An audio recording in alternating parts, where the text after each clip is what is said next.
I think one of the most difficult things for a defense attorney is taking care of his client.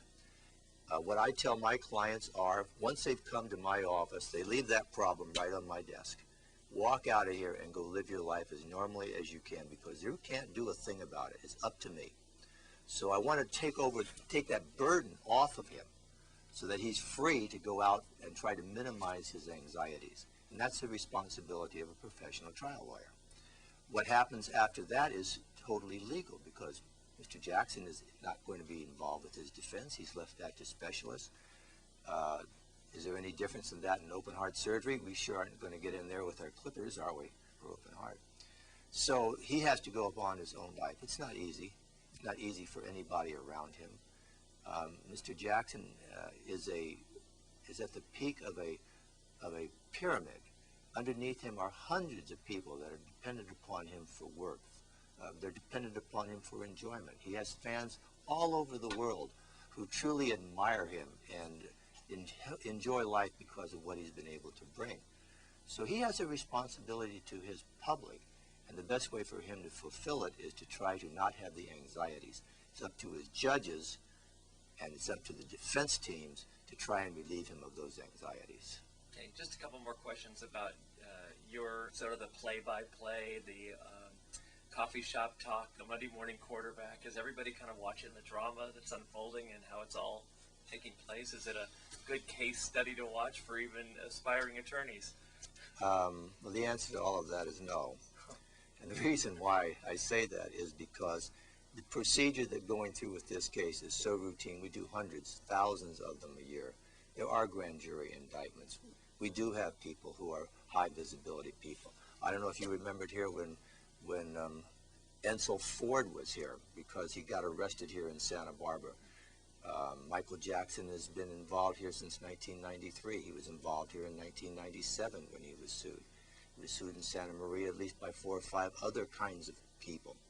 So we look at this in the profession and say, Tom Sneddon has been a prosecutor for 30-some years. He's just doing his job. We assume that he has no intention to prosecute someone he doesn't think is guilty, because he would not be a responsible person. Just because he may have made that decision, he also has made the decision that the evidence is sufficient that a jury should decide, and he shouldn't. You've been kind enough to share time with us. You're also going to share some of your insights on the web. Tell me about the futures.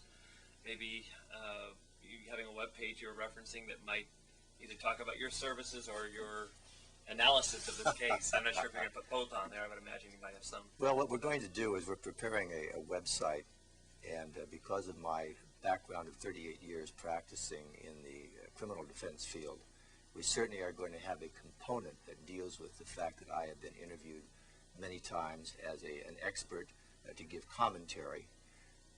I feel that something like that can give some assurance to the public, were they to choose me as their attorney, that they are dealing with somebody who is very experienced and hopefully respected in our community. We also will have clips from my radio show that I did a number of years ago, when you were on the same station that you were on, and I did that for about 1.5 years. Are you going to have any analysis of Jackson, or a little click on this? I think we're going to have a little click on this. I think the general idea is that as different developments occur, we'll just change the website to bring in the most current commentary about what's going on, so that if we have a clip today, it would be the commentary of what you're getting now. After the 30th, we'd change it to be the commentary of what I will be speaking about then, having actually seen the charges and actually been able to know what's going on. There's one thing here that it's always things sort of escape people. The allegation in the complaint had an allegation that says because of the charge and the seriousness of the charge, you cannot have a plea bargain.